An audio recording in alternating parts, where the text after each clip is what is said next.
The topic of this seminar is how to be grounded, how to have a strong identity, and how to stop giving your power away. Okay, you see this in the mainstream, but also in the self-help and spiritual world. Okay, I see it more and more in a lot of clients when they start working with me.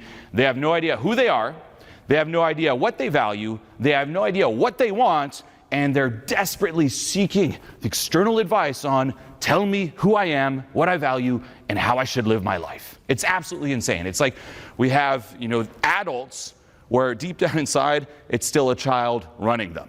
Right? It's a lot of people who simply haven't graduated childhood or even high school, and you have these high schoolers running about like, validation, validation, tell me what I should do, what's the good life, what's the secret, tell me. And they go from teacher to teacher, to course, to this style of spirituality, to this style of self-help, to this mythology, just bouncing around. And guess what? If that's you, you're going to be bouncing around a very long time.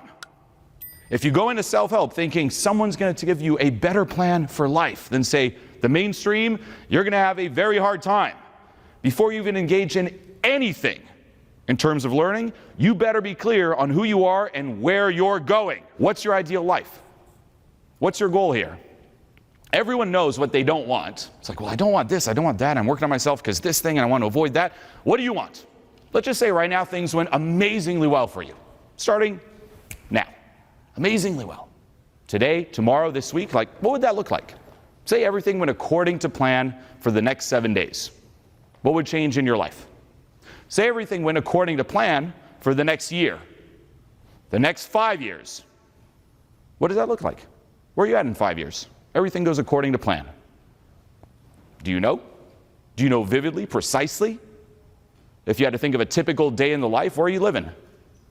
What's your social life like? What are your friends like? What about your relationship situation? What about your work situation? You got to be really clear on that. That's your win. This is going to be your compass, by the way. People jump into self-help, for example. They're like, hey, let's get productive. You don't even know what's productive if you don't know where you're going.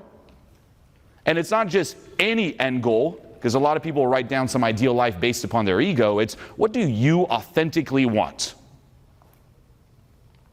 Because then every little piece of advice, anything you do, it will only be productive if it's aligned with that ideal life.